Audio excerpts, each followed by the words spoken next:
Hello and welcome to our webinar on maximizing Office 365 adoption. Very happy to have you all here. We're going to start right now on time as we normally do and jump right in and start with some introductions. So Jim, if you'll advance the slides, that would be great. All right, so you've heard my voice before. I'm David Kruglove, I'm Managing Director at Share Squared. We're joined by Eric Eaton, who is Product Manager and also a Lead Consultant for Visual SP. They're going to take the sort of second part of the webinar. And Jim, who you've heard from many times on our webinars, who is our Chief Architect at Share Squared and a SharePoint Certified Master.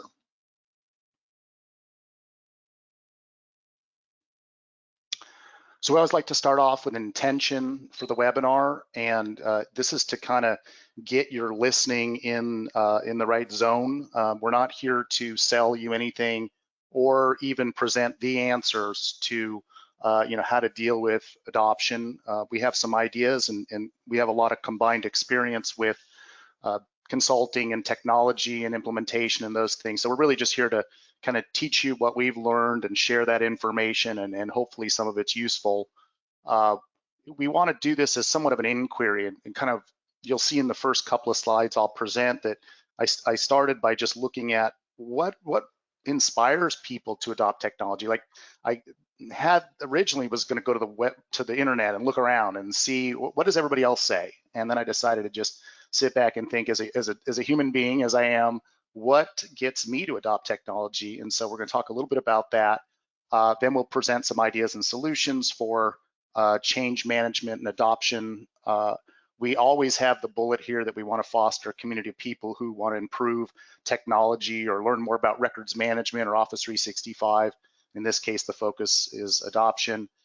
We will do our best to answer your questions at the end of the webinar, and hopefully follow up with those in the presentation deck that goes out within a couple of days.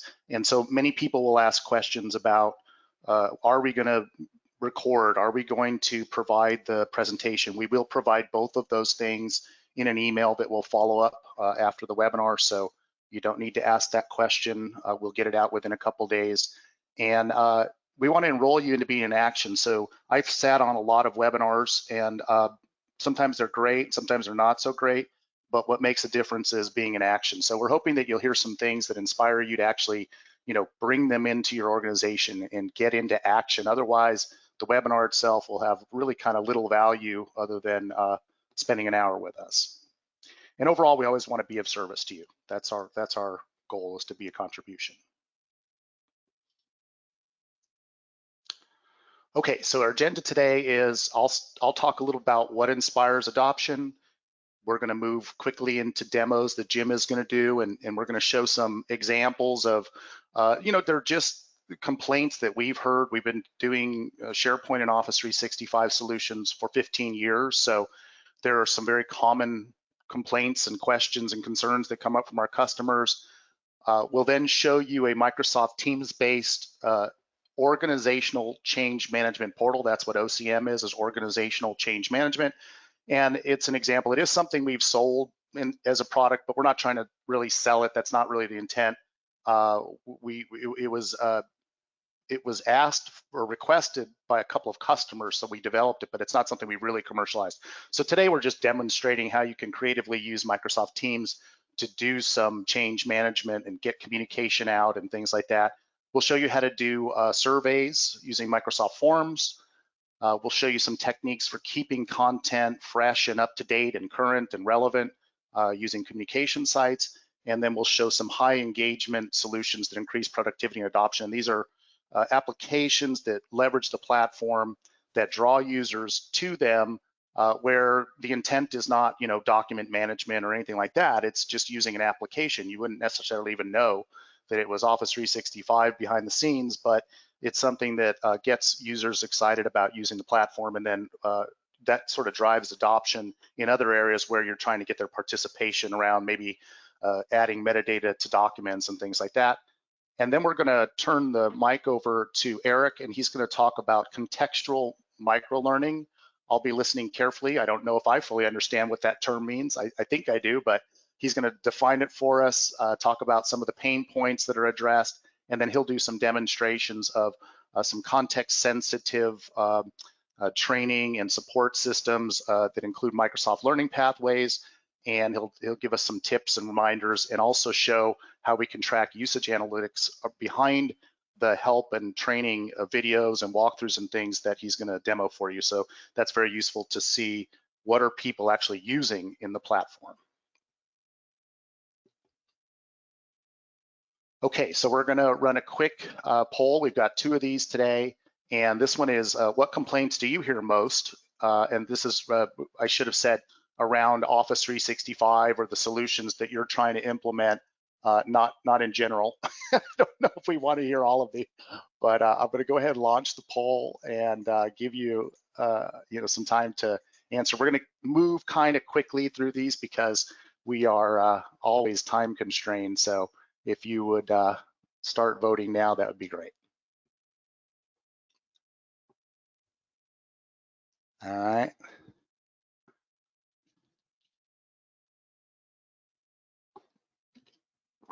Give it about 10 more seconds. I'm actually a little surprised by the results, but.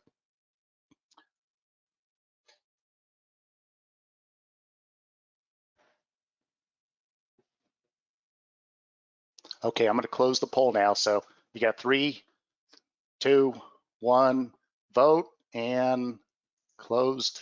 And then I'm going to share the results here for you to see. What surprised me originally was that do not want to add metadata had 0 at the beginning. So I was not surprised by training and support. That's always a topic, and we're going to cover a lot of that today. I think you're going to be very happy with the fact that you spent your time with us today, because that's going to be one of the main things we spend time on. Cannot find content. That's one of those top complaints. Jim's going to do a little bit around that. We've done in the past this sort of progressive search demo. We're not doing that same demo today, but we can do that offline if you want to see it. And we'll show you how different techniques improve content findability. Technology changing so fast. That's the other one that I suspected would be high on the list. That was Eric's pick to add that here, and it is changing fast. That's the one we probably can't help too much with, other than providing more training and support. So with that, let me continue with the presentation. So what inspires adoption? I just did just a brain dump, sort of coming up with bullet points when I started this presentation, and then I grouped them. And there are things like, I know what I'm doing. I want to be competent. I have access to the information I need to do my job. You're asking me to do something, but you're asking me to use a particular system. I need to know how to do that and where to go when I need help. And so to respond to those kind of common concerns, Eric is going to show you the context-sensitive training and support system. Communication, I know why I'm being asked to do the things you're asking me to do. What I'm doing makes a difference. It's contributing to some greater need for the organization or myself or whatever. So it's not just all about me and my job. It's I'm part of a team, right? And I have a sense of community. And my input matters. I'm being asked for my feedback early in the process so that my feedback gets woven into the actual solution. And then I want to use it because you used my feedback, and I get recognition and I'm appreciated. So to that end, we're going to demonstrate again. This is just a sample kind of portal that we put together. We haven't done much with it in a while, so Jim was working on it yesterday and probably late last night. So I'm going to be surprised when I see what it does as well. But we can certainly speak to the techniques at play there. Going on from that, we've got a group of kind of thoughts under implementation, and that would be, I enjoy what I'm doing, and the sub bullets, the system's intuitive and easy to use. It makes me more effective. I mean, I'm always going to use a system that makes me more effective and productive and that I like to use. And I think it's interesting, the third bullet there allows me to do work the way I want to do it. Now, if you notice, Microsoft will give you 10 different ways to do something. And sometimes it's frustrating because you have to train those different ways, or I don't even know all the ways. I'll watch Jim do something and I'll go, oh, I didn't know you could search that way. So, but the good side of that is that people can choose the way they want to do it and then stick with that. So I think that is important, and Jim will point to that a little bit when we're talking about tagging metadata. He's going to show some different ways to do that. The content is current and relevant to me.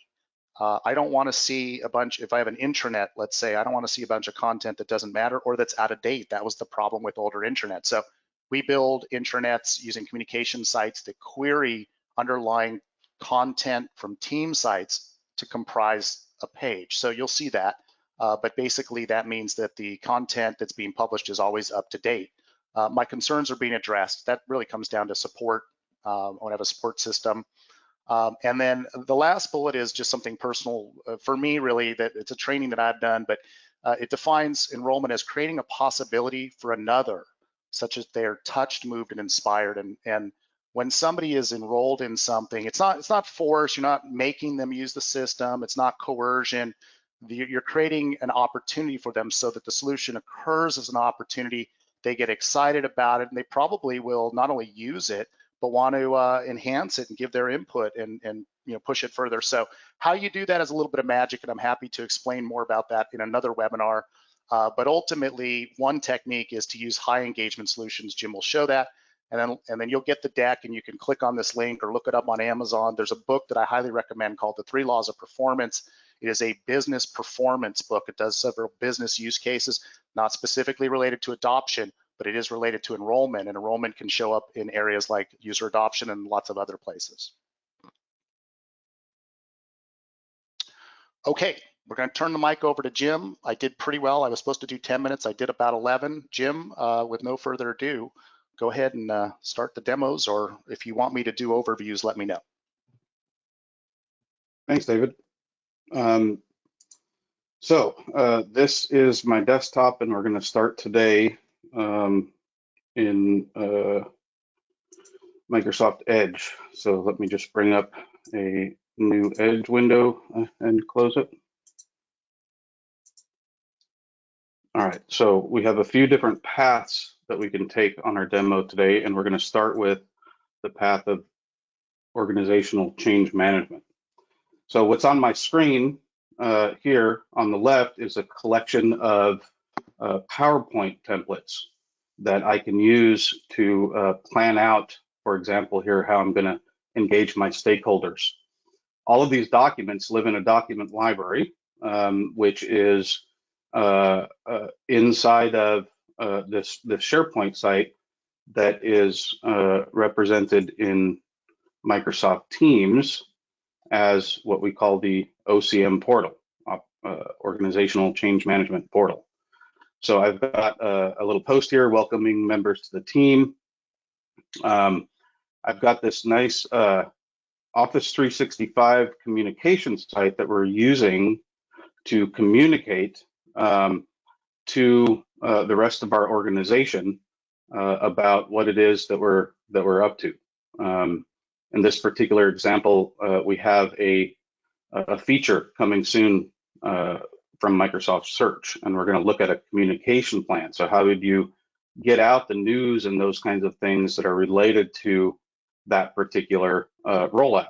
This happens to be for Office 365. So all of this content on here is something that we put together as a campaign to communicate to our users that there's this new feature coming. In this case, it's a new feature called Microsoft Search.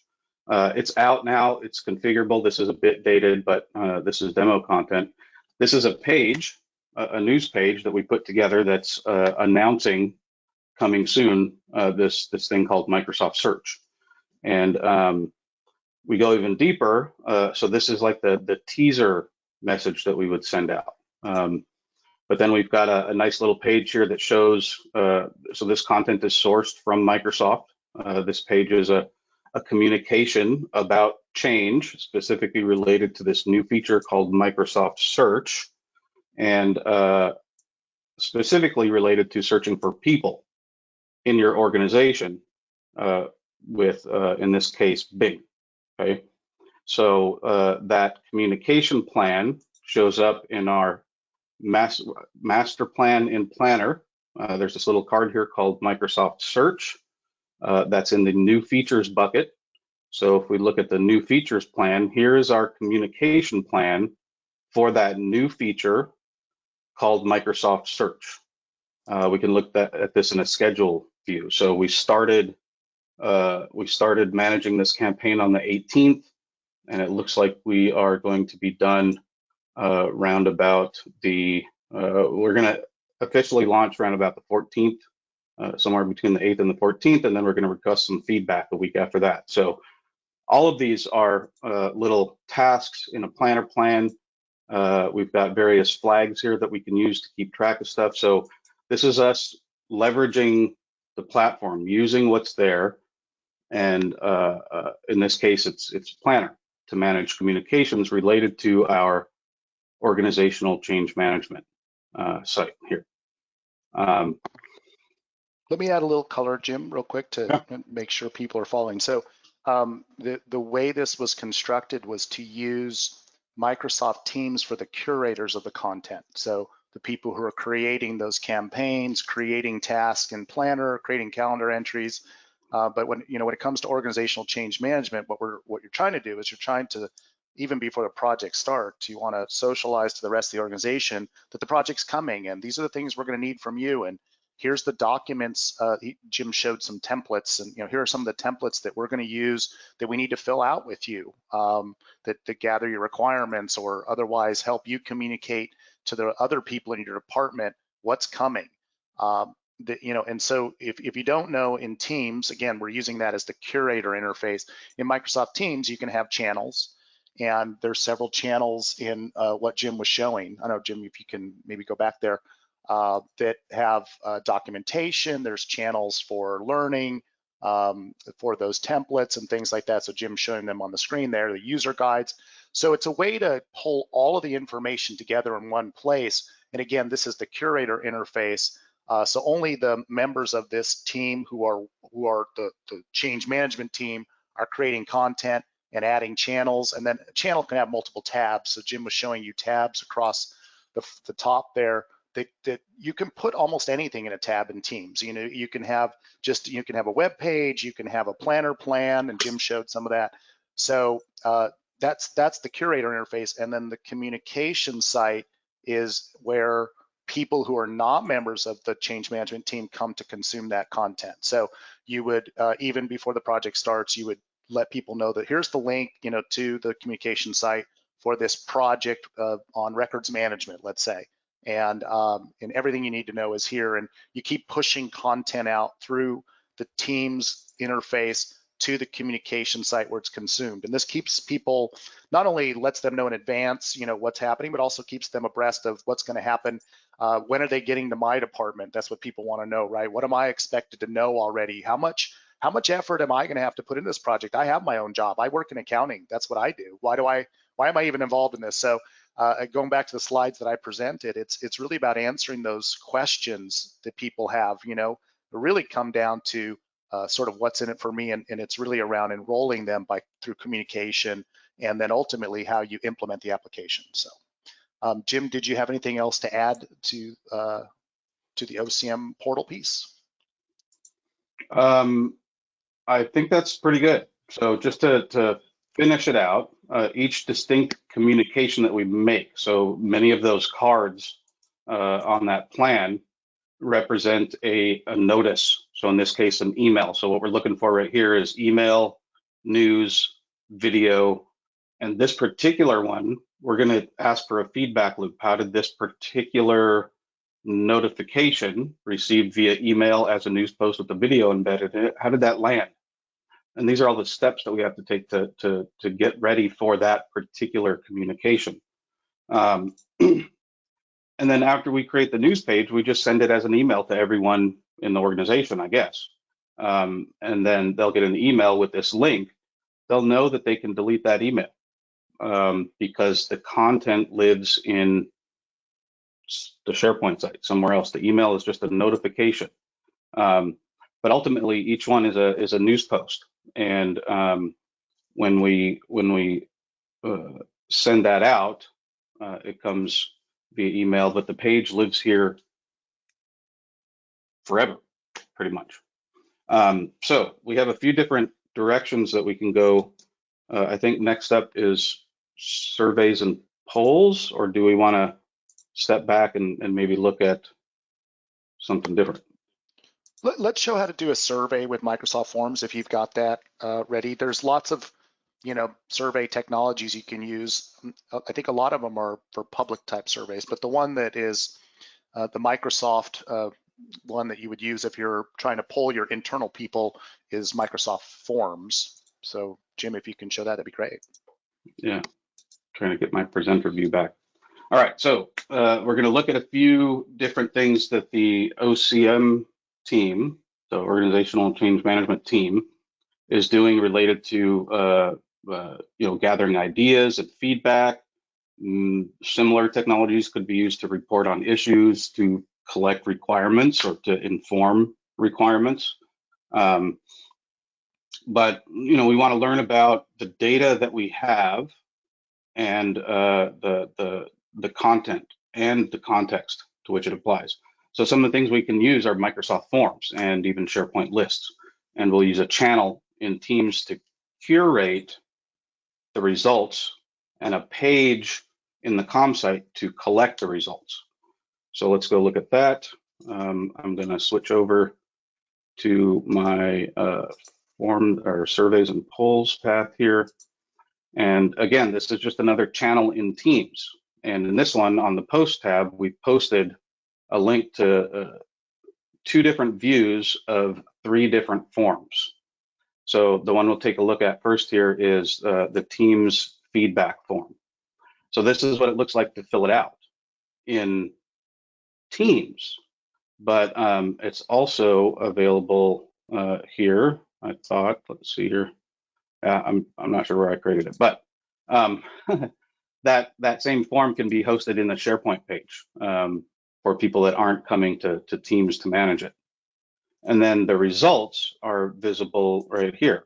So if we look at this, and I'm still in Microsoft Teams, I just happen to be in the browser version. But I've got my 2 responses so far, average response time 49 seconds. To be honest, we just responded twice to this like 20 minutes ago. But this is an example of a feedback form, Microsoft Forms being used in sort of like a survey mode to collect some feedback about how easy is it to use Microsoft Teams. And then we've got the same here for how do you like the OCM portal so far? Everything that we've built and put together for you. And then additionally, another survey here about security and compliance. So choose your department. I'm in information technology, file security and retention. How important is it? I guess both. I want to say 8, just because. All right, so I submit that. And now if I look at my results for that particular form, we should see an additional response there. Yeah. So this is me as a member of the OCM team building out the things that I'm going to use to communicate to the rest of the organization about some sort of change that's coming and to gather their feedback before and after the change is actually implemented. Jim, we should move to the communication site and pulling content using Query Web Parts piece just to keep on pace. Okay. All right. So we could take the search route, the tagging route, killer apps. Let's go for search. Okay. So these are the types of experiences that and you know what, let me just, come on. Let's just start from here and close all of our other tabs because we've already gotten lost. All right, so I am on the home page of office.com, signed in with my work account. I'm going to go to my company intranet. I guess I have to sign in with my work account again. And then we'll look at one example of a search-based solution called the staff directory. So the staff directory is based on user profile information that we're pulling from Active Directory. And we've got a big long list of people here. We've got quite a few, 45 pages of people here. But I can whittle this down a little bit. So maybe I just want human resources as an example. So I'll type that in, and then I get only people that are in the human resources department. I could do that by search if I want to type the name of the department, but let me just close this.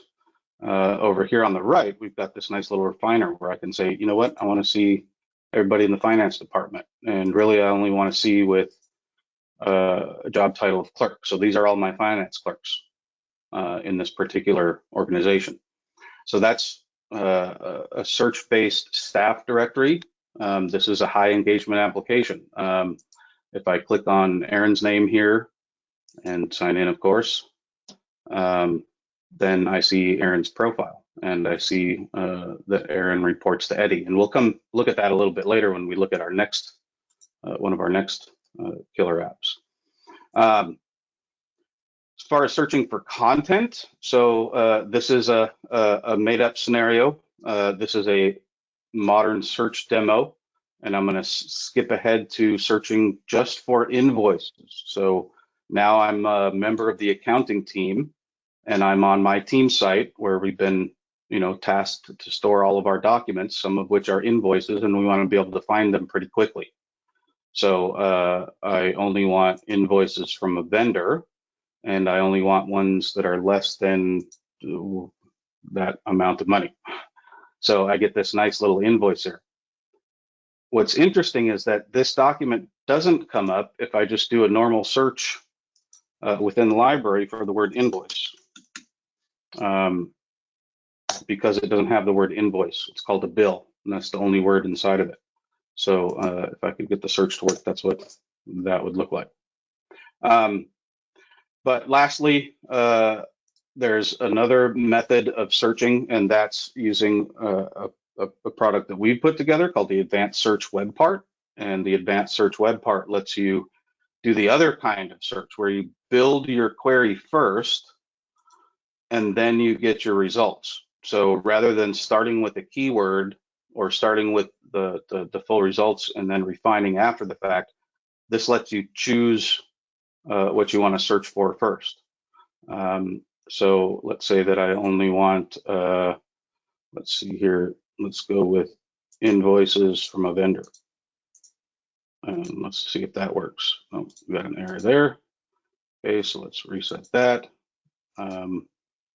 And let's just do another search. And once we've got our results here, we can export them to Excel if we want to do some reporting.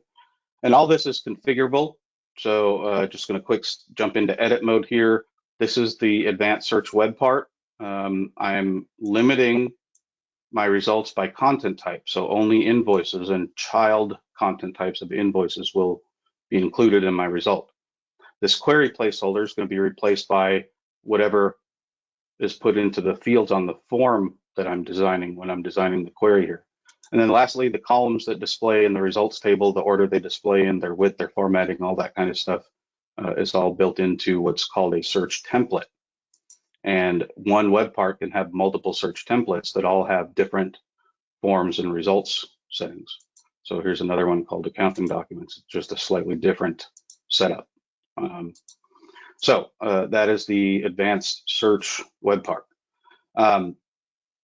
Now, in order to get all of that to work, you're going to need to get people to input their all of that metadata.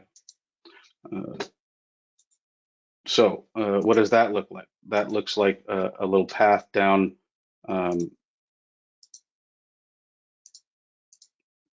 other way.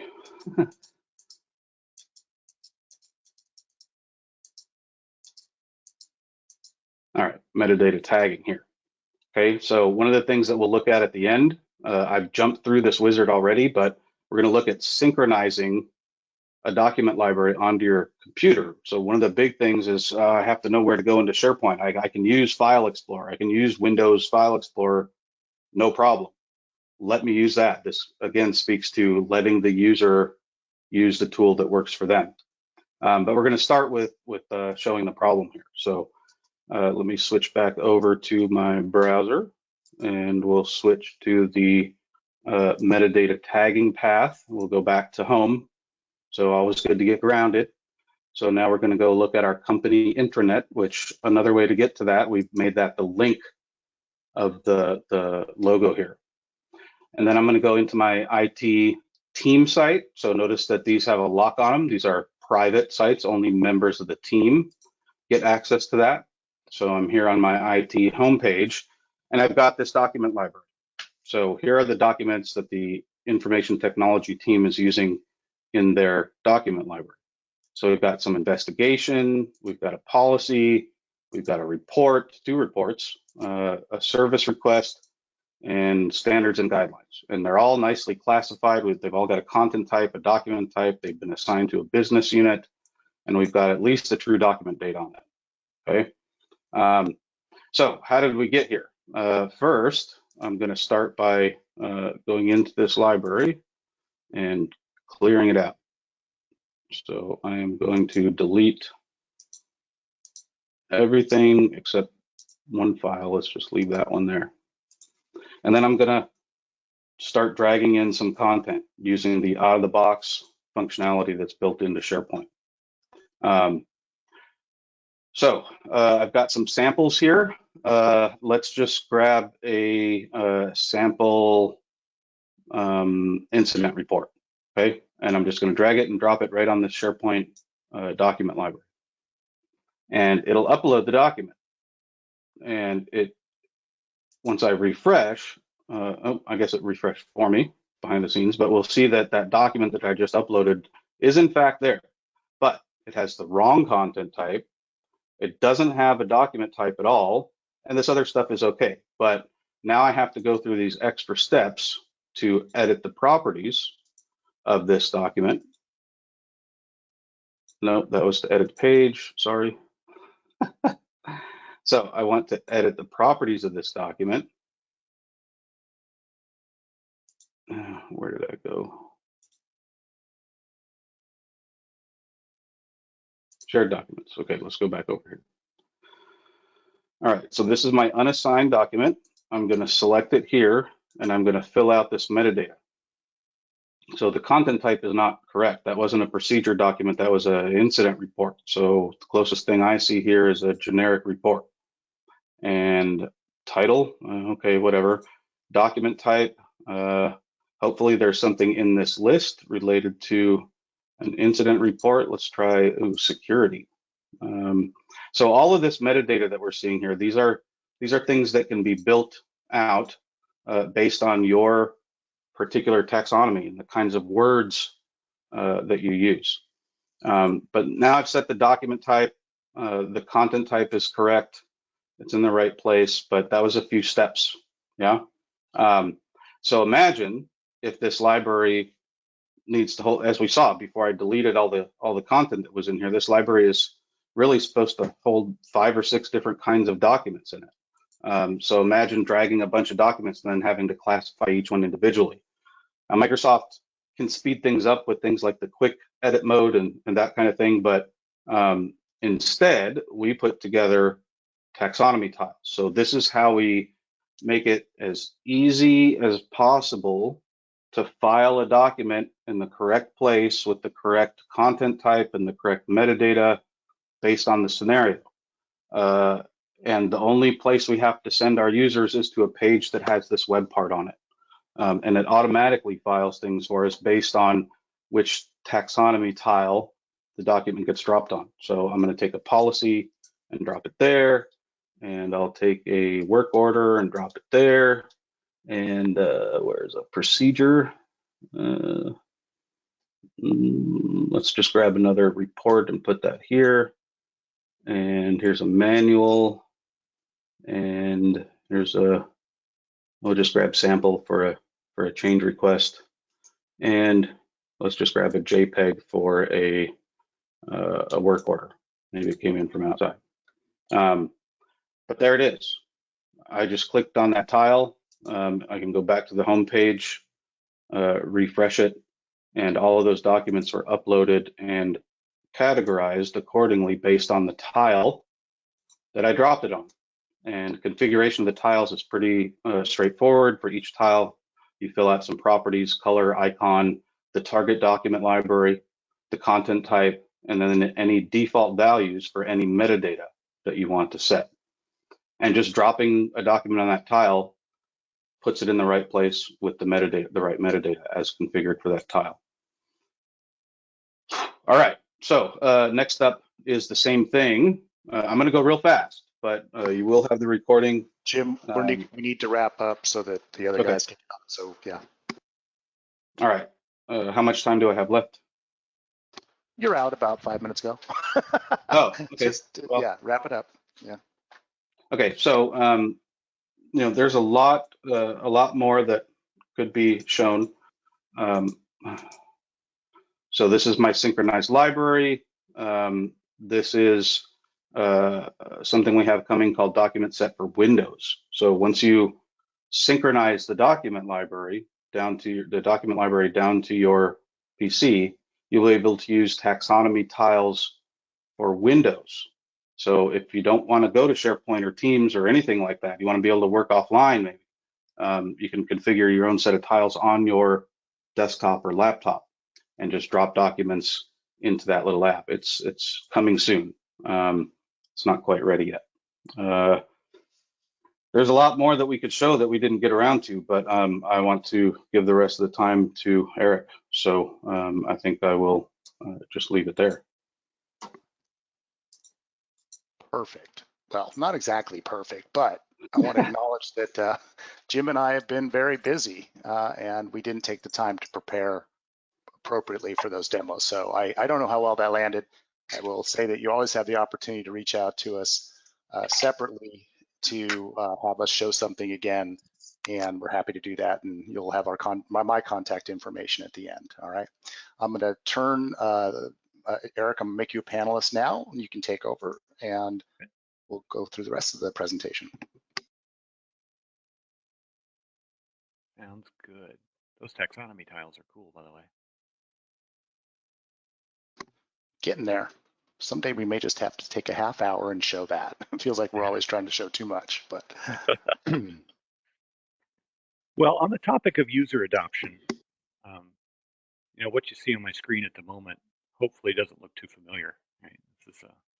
But this is the problem that many of us probably feel. We own this really cool platform. Yeah. We're seeing your presenter view, I believe, not the screen that has the full slide on it. Tricky PowerPoint. How about that one? There we go. Perfect. Better? Okay. Thank you for that. Okay, that'll make a lot more sense. Won't be squinting to see the little thumbnail. Okay, so you have this cool program or this cool platform, Office 365. You're all excited about it, but your pain point is in your organization really. Sorry, go to meetings now in the way. There we go. The problem here is that no one seems to care. Right? This particular message over here in the dashboard looks like no one is using this product yet. That's a stake right to the heart, right? But this is the feeling we get lots of times with it, is we're so excited. There's so many advantages we can see to it. There's a reason that we picked this and made a migration and did all these things. And the response from your users may not be what you hoped. The challenge, though, is that many times we're focused on our pain points. We really need to focus on the pain points of the users themselves, because from their standpoint, no one cares, right? That's their pain point, right? All they're trying to do is get their work done. They were hired to do accounting or HR or development or whatever it was, and we keep changing the tool, or we keep putting new rules in place around it for governance purposes, and they feel much like that slide. So until we care about what they care about, okay, they're not going to care about what we care about. So that's the real key. One of the simple tenets, or one of the underlying principles for user adoption, is putting yourself in the mind of the end user, looking at things from their perspective. One of the topics that I've talked about a lot at conferences over the last couple of years and written lots of articles on LinkedIn and things like that about is what I came to call the 4 caveman tenets of user adoption. And these are really 4 principles or tenets that you can change the way you approach owning and supporting and administering a platform that help to grow user adoption. We don't have time to talk about all of them today, but really these follow very much what was being talked about earlier by you, David and Jim. The idea of focusing on the user and trying to make sure you make decisions along the line to help make sure that the platform makes life better for your users. The last one, the one we're going to focus on here today, is help that is actually helpful. Many times from an IT perspective, I grew up in the IT world, right? So much of my professional life, when the word help came across, my mind went initially to training or support, tickets or classes, one or the other. That's usually not what your end user thinks of. When they see the word help, they mean somebody actually helping me get something done. So how do you do that? How do you provide help that is actually helpful to your users? Because that's a big deal in user adoption. If you have two competing platforms in a company, and one of them is easy for people to get help and assistance, and the other one, it takes an act of Congress and a ticket, okay? Guess which one people are going to choose to use? Okay? This makes a huge difference. I've seen it happen in organization after organization. So how do you do it? Well, this idea of performance support is what we're going to talk about today. The idea of contextually offering micro-learning, the idea of pieces of help that are bite-sized. They're given to the user in context where they're likely to need them, and they're given on demand when they need them. So you think about it, that's much different than a class. I've been a trainer for many, many years, Microsoft certified trainer and third-party courseware author and things like that. I like training, but I have to acknowledge that most users don't have time for it or don't think they do. It's not important enough to them to learn how to do SharePoint or Planner or Power Automate for them to invest that kind of time or concentration to try and retain what they learn. So let's talk about contextual micro-learning so you can see what the difference is and why this is such a big deal for user adoption. Let me bring up an Office 365 instance in the browser here. What I'm looking at now is the Office homepage. And over on the right side, you'll notice here, we have this Need Help tab. This is a Visual SP product. It's a performance support system, a contextual micro-learning system.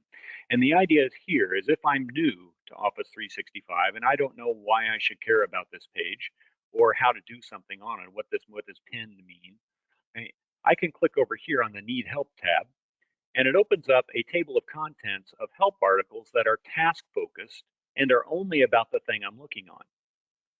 Now, that's really a pretty transformative idea. Most of us have learned technology over the years by Googling about it, right? I try to use something, I can't figure it out. I open a new browser tab, I go to Google, I type in the question, and I don't use the right keyword, so I have to try some synonyms. And eventually I find some answers, but then it turns out it was the wrong version of SharePoint. So I have to go back and find some more and filter it down. And eventually I come up with an answer, but it probably took me 20 minutes. And even then, I still don't know if this is really the right answer or not. So to put answers to how do I do a specific task right over here in the product, one click away, that is transformative.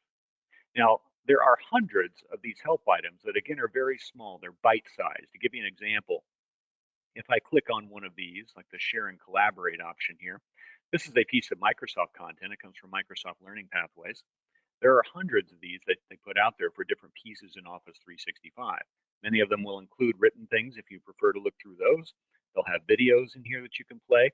And even the videos themselves, these are not a half an hour course. This is a couple of minutes. It teaches you how to do one thing. Very useful content. And Visual SP provides a platform which is easier to deploy than Microsoft Learning Pathways, leverages all that content and more, and also cleans it up, eliminating duplicates and delivering it contextually so it's not only easier for you to deploy, it's easier for your users to access. Now, to give you the idea of what contextual means, you notice these are all about the Office homepage. If I switch over into OneDrive, you'll notice that the tab gives me help about OneDrive. It's not like the infamous Microsoft question mark button that just throws up every possible help article that has anything related to the word I typed in the search blank, right? This is contextual. It's related to what you're looking at, what you're trying to do on screen. And as a result, it's actually helpful, okay? Big difference. Now, having this on demand for the user is a big deal. once users become aware that this is available and it's actually helpful, you will probably notice that many of the questions you get interrupted with through your day, through your week, begin to dwindle a bit because most people would rather not feel stupid and ask someone. They would rather find the answer if it's easy. However, this is even more effective if you begin to use things proactively. As an example, in OneDrive, one of the common features that causes lots of questions, potentially support tickets, has to do with the sync client. We had that mentioned in one of Jim's earlier demos, right, about using that sync client, what a wonderful thing it is. One of the common problems I've seen over the years is once people try it, they love it, and they start syncing every document library they have anything to do with. And what happens? They fill up the drive on their laptop. So why not put a little help icon, if you notice this little question mark, that helps to answer that. If that's a common problem in your environment, why not put the help item right next to the button? That way you can give the guidance. Maybe that's a how-to question, or maybe that's the should-do question, like what we're getting here, a best practice for us internally. So these inline help icons are all configurable with these help items or with your own.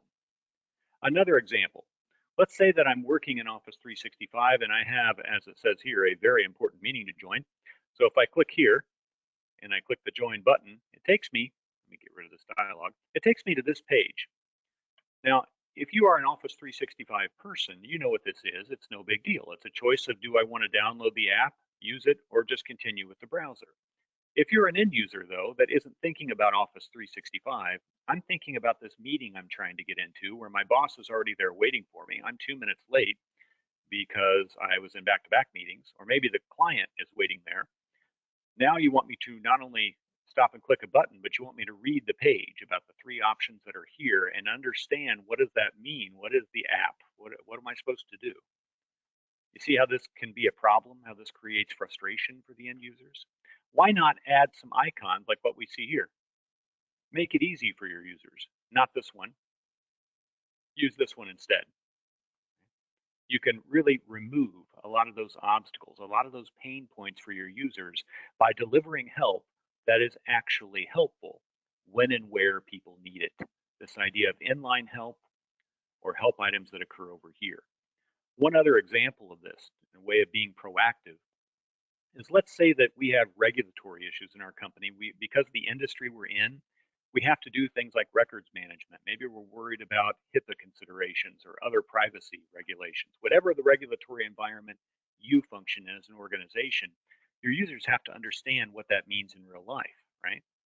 What if you could do something like this, where when they go to a particular spot, they automatically get reminded, okay, of some event that's coming up, how they have to complete their annual compliance training, or it's a compliance tip of the week or a tip of the month, so that you can continue this. It's much more effective than sending people an email, right? Even internal emails, you'll get maybe a 20% read rate, in my experience. Looking at that, whereas here, you can guarantee they will see your alert, your reminder. It helps to build a culture of compliance in your company. So how can you leverage this? All these things, just by having them and beginning to do things like this that are specific to your governance, to your organization, helps to lower the barrier to entry, to remove or at least reduce the friction that people feel when they start using a platform that's unfamiliar to them. Okay. However, there are ways that you can do this to help even more. The idea of a tip campaign is something that's very, very helpful. It's a tried and true method in the user adoption industry. What is a tip campaign and why would you do it? Well, the idea is you come up with reminders or tips to help people with whatever it is you're trying to support. As an example, let's say that we're migrating our entire organization to use Office 365. So a tip campaign might be something the very first week we go live, we give people a tip of the day. Every day we give them one tip that is something they should know to make their life easier. You see, that's really the key to making this successful, to making sure they're not just annoying things that pop up for people when they're trying to get their work done. You have to focus on the user. What is the pain they are feeling? So the whys you would use tip campaigns, well, these 4 is a nice summary. First of all, you want to ease their transition on that first day when they open up the new tool. What do I need to know right now that may not be obvious to me? Secondly, you want to simplify their life. Okay, there are reasons you moved to this new tool. Why not help them to understand why this is a good thing? Here's something that you may not have known that may make your day easier. Increase their familiarity with those use cases that may not be obvious to them. Help them succeed. Think back to that first picture or second picture I put up, where the employee was just down with their head in their hands, right? We want to avoid that. We want to make people comfortable. We want to make people productive. We want them to be successful using the tools that we give them. So those are the whys for a tip campaign. How? Well, again, focus on the user. Deliver things in context. We mentioned earlier that traditionally tip campaigns are done over email. Maybe you have newsletters that go out at a regular cadence, or in a migration project, maybe you send an email tip of the day to your users. The problem there is you're putting it in a format that users traditionally ignore. They're not going to see those, or if they do, it'll be after they've gone in to try and use something. So why not deliver it in context? As an example, at Visual SP, we've started doing this for our customers. Let's see, tips of the week right here. We started delivering a tip every other week. And you notice, I click on one of these, here's an example. This is a use case. Where do I put this file? That's one of the common questions. One of the common challenges with Office 365 is there's so many other places I could do this. Before maybe I had a team site to work in, and now I have a team site, and I have a team with 14 channels in it, and I have OneDrive and Yammer, and I have 100 places to do it. So where do you do it? Why not give people a little guidance that way? Have a tip, and if people want a little more detail, they can click a button to get it. We've been doing these pretty regularly, once every 2 weeks, as we mentioned, and we've gotten some nice responses both from the customer at the organizational level and also from end users that have given us some feedback of how helpful this is. So deliver it in context using these help items that auto load, so that on Monday after launch day, when people open up the new tool, they automatically get a banner or a dialogue with a little video in them that welcomes them and shows them, what do I need to know right now? Bite-sized content. Make sure this is little. We're enthusiastic about the new tool we're offering.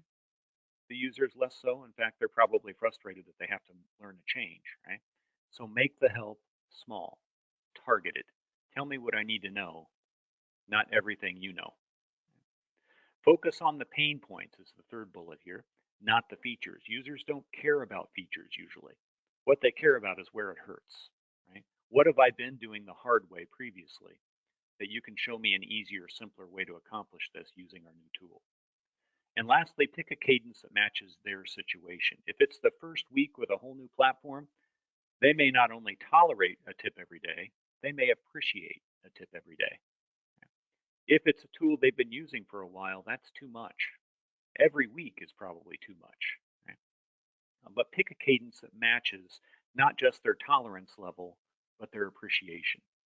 Pick a cadence and make sure that you're delivering value, doing things in a way like we talk about here that will be easy to consume and offer direct benefits to the user when it happens. This is something that's been very successful in many organizations, something we've done quite a bit at Visual SP, and are now doing across our customers using our tool and using content. You may find that in that Microsoft Learning Pathways content that most of what you need is right there. But you also have that ability to go and create, let's see if I go to announcements, to go and create other types of things like the compliance certification or training reminders. Great way to deliver that information where people are actually going to see it and be able to apply it immediately. That's a real key to getting people to be comfortable with that new platform or the one they're struggling with. One last thing to talk about is metrics. We talked about offering things on demand. We talked about offering things more proactively, either by auto loading things or creating inline help icons that occur out here in the user interface of the tool. But how do you know what's working? How do you know where people are getting help and needing help? Well, in Visual SP, we offer an analytics panel. This is all about the help items. But in this fictional organization here, we're looking at a little over, about 7 months here. And we're looking at a breakdown across all the different applications that we're supporting with this subscription. So you get an idea of which ones, like here it tells us the green one. Again, if you hover over these names down here, it'll tell you which one is which, right? So we have Basics, we have SharePoint, we have visualsp.com. That's our website that we support this on also. Lots of things on there that we can see the flow of people looking for help in different applications. Further down the page, we can get an idea of what are the main browsers that people are using. What are the main types of help items that people are doing? What's the most popular kind? That can really help you as you go to create your own help items. You want to do things as quickly and simply as possible, but you want them to be effective. So a key question is, does it make sense to invest the time to make a video? Or do we find that mostly people are looking at rich HTML or banners or something like that? You can get a good idea of what's actually working in your environment. You get an idea of which users are doing the most clicks on help items. Notice here you can expand and you can see which items did they look at and how many times have they viewed it. Similarly, down here, you can look at where were people when they opened it. This is really helpful if you have those spots in SharePoint, for instance, where you built a custom application. You may find that people are clicking on help items like mad when they visit that help application, right? Maybe that means that you need a little extra help there. There's something that's confusing people. It's a good way to see contexts that are very popular, that are prompting a lot of help clicks. And down below, which help items themselves have been very popular. Lots of good information that's available here, as well as what are people searching for in the search panel up here. If they're looking for help, that again can help you find out what new help might we need to create. Fine. So lots of good information here. Just to mention, we're talking about Office 365 in here. Office 365 in the Admin Center offers a reports section where they give you usage reports here, where again you get some good information about what's actually happening in real life in those platforms I'm trying to support and encourage adoption from. So up here, we're looking at how many active users do we have across these main applications. Down here, we get a little deeper look into specific types of activity in different applications. So email activity versus Teams activity. If Teams is a big focus, this may be a real indicator as to whether people are picking up and adopting Teams as a tool, is comparing the volume here to the volume here. Similarly, OneDrive, how much are people latching onto OneDrive and really using it? So lots of good information that's available. Sure. I'm sorry to interrupt, but we do have a few slides when you're complete, and we have about 3 minutes left. So when you wrap up, please let me know. Sure, I think this is a good time for that actually. But those metrics, the analytics, are important for you to monitor. If you want to encourage adoption, you have to know whether you succeeded. And whether it's in our tool or in the Office 365 Admin Center, there are some good things for you to be watching. Turn it back over to you. Excellent. I love it. It looks fantastic, I think. So, Jim, I'm going to make you the presenter again, and we'll wrap up with just a couple of closing slides, and then we're going to stay on for a QA if we need to. I think Eric needs to drop. So far, we've just got a couple of questions, but we will stay on if we need to for 15 minutes to answer questions. So we're going to do another poll, and you know, if you've worked with or if you talked to us in the past, you know that we're not the greatest sales organization, but we will try to reach out to you by email if you're interested in you know, some kind of follow-up to the webinar. So, you know, vote and let us know one way or another. I guess I didn't have an option called "Don't bother me," but if you don't vote, we'll assume that's what you're trying to tell us. So let's do this quickly. We got about a minute left and just a couple of slides, so people would vote quickly. That would be appreciated. Or if you're not interested, then that's okay too. Yeah. All right. We can go deeper on any of those demos that we did today and focus on a one-to-one meeting with you. So. Yeah, that's a great idea. And if people want to, if you have the time to stick around and you want to, I know we went very fast, especially with Jim's part. If you want to see some more or ask questions or see some more demos during the 15-minute QA period here coming up, stick around if you're able to. Okay, I'm going to close this poll. I'm not going to show the results because it's really just for our information. Jim, if you'll move to the next slide. I think there's maybe 2 left. Okay, so we've got some other webinars coming up. This will be in an email to you, and you'll get this deck also, and you can register. We'd love to see you.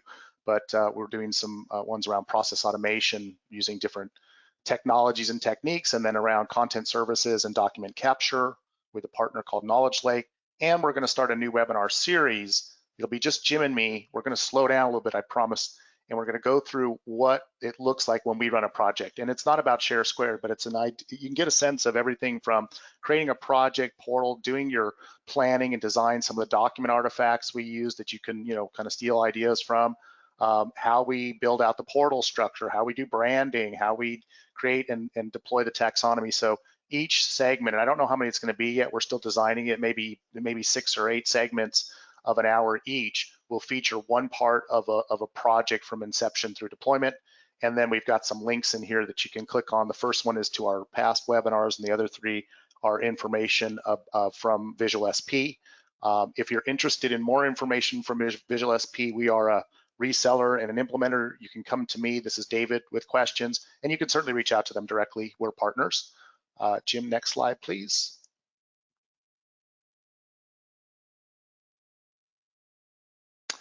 And that's it. We're going to do the QA now. I just want to mention, and we'll leave this on the screen, that our change management practice involves a whole bunch of different things. We just, in the last 2 weeks, got a advanced specialization certification from Microsoft on change management, and it took a lot to get that. And it was based on, in part, the different things that we do, from setting up an OCM portal, which you saw a kind of example of or demo of today, envisioning sessions where we're talking about the platform and just sort of showing new features and things that customers are not familiar with. Maybe they've never seen Planner or Teams or something, and we're just sort of teaching them some of the new technologies that they may or may not want to use. We do working sessions recorded on Teams with a customer to gather requirements and to implement the solution in front of them. Jim showed a little bit of our user adoption package, and we can go into that more later. Content owner onboarding sessions. So these are similar to working sessions, but in this case, the customer's content owners are doing the work, and we're there to mentor and give homework and work with them to learn the platform. And then we've got some knowledge transfer sessions we do with admins and solution owners, virtual workshops where we pick a topic and do 30 or 60 minutes. And then, of course, Visual SP is integral to almost every solution that we do. So that's what we do. You can take a page out of our book and think about doing these kinds of things. And if you have questions about what do they really mean, because we designed this ourselves. This wasn't something that we got from anyone else. Certainly ask your questions, and we'll help you get started with your own change management practice. And with that, we've got only 3 questions, so we're in good shape. If you have a question, go ahead and add it. I'm looking at them now, and also, if you want to see something, go back and see a demo or something, we can probably accommodate that as well. So the first one, Jim, is for you. It's how did you connect the SharePoint site to Teams? That happens. So there's depends on the question that's being asked. So every Microsoft Teams team comes with a SharePoint site. That might not have been what you were asking, though. You might have been asking something more related to how did I show a page from another SharePoint site within the context of a channel in Microsoft Teams. So what I did is I showed the communication site that's being used for rollout in a tab on the general channel in the team. And that's as easy. There's a couple of different ways to do it. Like always, you'll want to test both.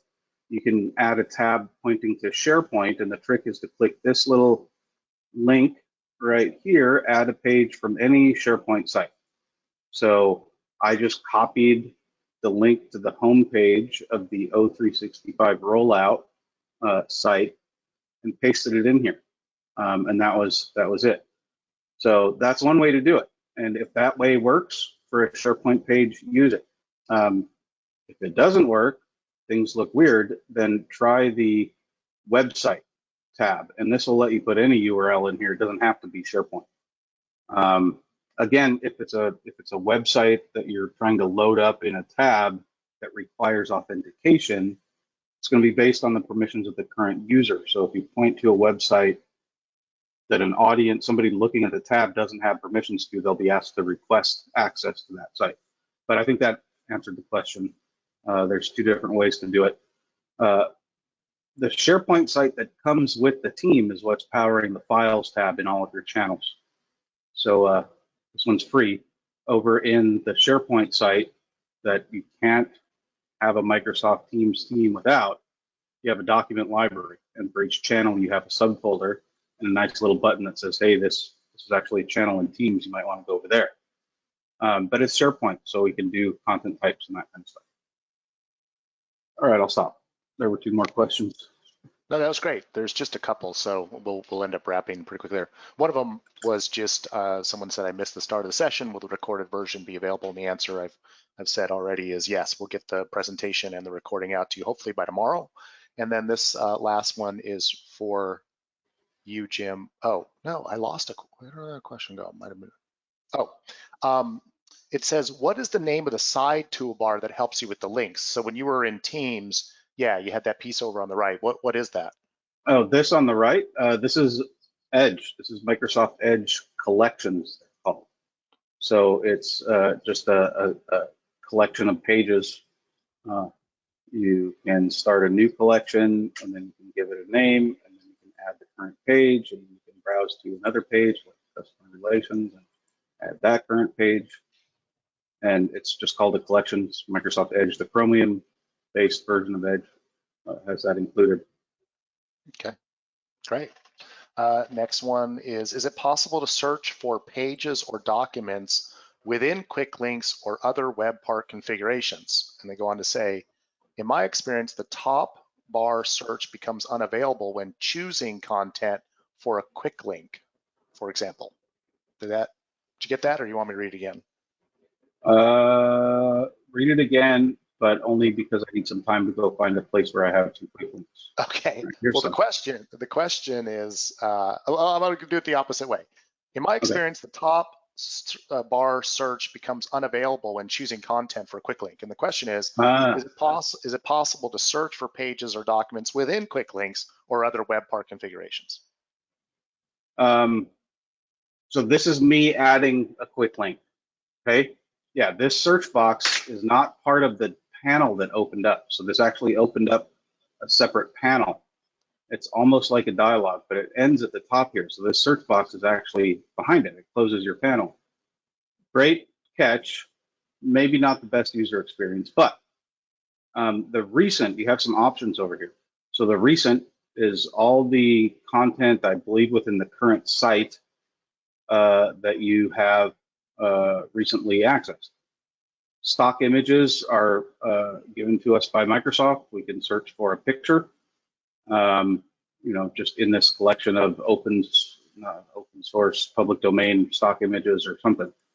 If you've set up your own asset libraries, so these are just some demos here, but these could be used for pages, they could be used for screenshots, they could be used for logos. You can browse things on your OneDrive. This user happens to have an empty OneDrive. You can look through the current site. So the libraries that are in the current site, you can upload a document to link to, or lastly, you can paste the link if you already have it. So none of those are really searching. You might sometimes see web search as an option over here. So when I'm on stock images, I can do a search, but notice that it's a separate search box. It's not that. So if none of those are going to work for you, then copy the link to your clipboard first and then just paste it in here. So let's just let's make a circular reference if we can. So I'll make a quick link that points to our document library on the same site. I could have, given that that's a document library on the site, I could have just browsed to it, but that's it. It's not all that smart. So this is documents, yeah. And I can set a custom icon and listen to the next question. I think I answered that one.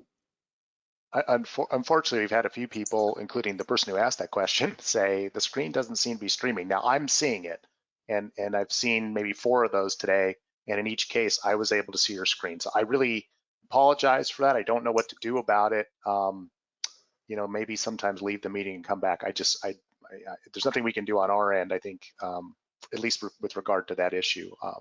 So then somebody asked a question. I think it was related. The person's gone, but it was related to. I think I said, you know, hopefully people will come to you with things that they want to see added to the solution. They're loving it so much, they're actually, you know, participating in its future.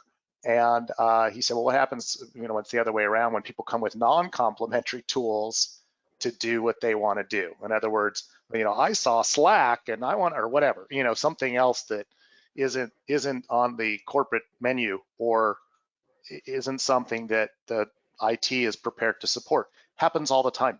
Happens all the time. I wouldn't cave to it, but what I can tell you, if you go back to the first slides I was presenting, they're not enrolled. They're not touched, moved, and inspired by what you put in front of them. And probably why that is you haven't dealt with the fundamental questions that were also on those slides, you know, or concerns, I should say, not questions, but, you know, it makes my job easier. I know where to go for support. I've been properly trained and I'm competent. I think if you answer those concerns, you'll start to create that thing we call enrollment, and people will, you know, at one level they'll trust you. And what I mean by that is they'll throw in with you even if they're not sure, even if they think there may be a better way to do it, because you've demonstrated that you're interested in solving their concerns to the best of your ability. And sometimes you have to say, no, we can't deal with that concern. But being authentic and straight about that makes a difference too. So don't say, oh yeah, we'll take a look at that. Don't do that. If you're not gonna take a look at it, don't do that. Have integrity about what comes out of your mouth, be authentic with people, and be in there listening. Be, you know, listen to what they have to say really fully without having made up your mind first, and see if there's a way to do what they want. And I used to run support for Countrywide before the crash, and, you know, years ago in the late 90s. They had, you know, 800 branches at the time I ran it, and, you know, each branch had between 5 and I don't know, got up to maybe 50 people or 100 people, whatever it was. And they're all remote, and they're mostly, these are real estate professionals back then, and this was in the late 90s, right? So they don't know anything about technology. And, you know, one of the key points was just listening. Don't say anything, just listen. And what I've learned is that sometimes when you really listen to people without trying to defend anything, they'll start to say, well, what do you think? You know, once I got to say everything I want to say, I might say, well, what do you think about what I said? But if I keep interrupting, it probably won't happen. So that was a very long answer for a short question, and I'm happy to talk more about that anytime, because that's something personally I'm interested in. But I think the key is you go back to those first slides that, like Jim's showing, and try to make sure you're in the listening of your users, and then you're going to get the kind of, you know, support, backing, and excitement that you're looking for. Somebody said that leaving the webinar and coming back resolves the issue of that thing, so that doesn't. And then we got another one, looks like for you, Jim. It says, on your example slide, you mentioned folksonomy taxonomy.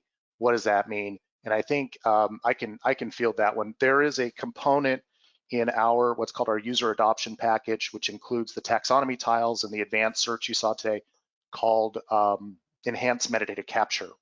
And it's essentially a little dialogue where end users can add key value pairs of metadata. So you may go through a process as we do. You'll see this in our next webinar series when we get to it about, you know, running a project essentially. But we go through a process where we try to determine what is the formal taxonomy going to look like, and that's informed by the retention schedule if you're doing records management, informed by what do people want to search on. We want to make sure we have the appropriate content types and that's a place to store metadata, so we're capturing the right metadata. So we go through that process, you know, and you could do that for years. When we don't advocate for that, we advocate for try to get it as close as you can and get into production, because the users are going to tell you what's missing. And one of the ways they can tell you is using this enhanced metadata capture component that we have, that allows a user who has edit rights to a library to create key value pairs of metadata. That metadata is searchable, and it also comes with a reporting tool that you can run to see how people are using the field, that particular field of information, and then you can decide if you want to promote those key value pairs, the keys, to the formal taxonomy. So an example, simple example, maybe somebody is, or a lot of people are putting in region. You didn't think about region. You had, you had country and state and whatever, but you didn't have a distinction between Northern California and Southern California, and your users think that's important. So they start putting it in, and you see, oh, you know what? A lot of users think that region should be captured. You might add that as a column to a content type, and we call that folksonomy because it's sort of crowdsourced. It's not. It has more to do with the language and the needs of the users than coming from the other direction, which is a retention schedule or something like that. And with that, Jim, we are complete, and it's 11:15, so I guess we talked the perfect amount of time in the QA. Thank you all for joining. Again, please follow up if you have questions or want to see a demo. We'll follow up with the people who said they wanted us to follow up with them, and please join next month's webinar, which is going to be focused on, workflow and Power Automate and process automation and robotic. Oh my gosh, I forgot the term. Robotic process automation, RPA. So we will talk to you soon. Have a great day, and thank you.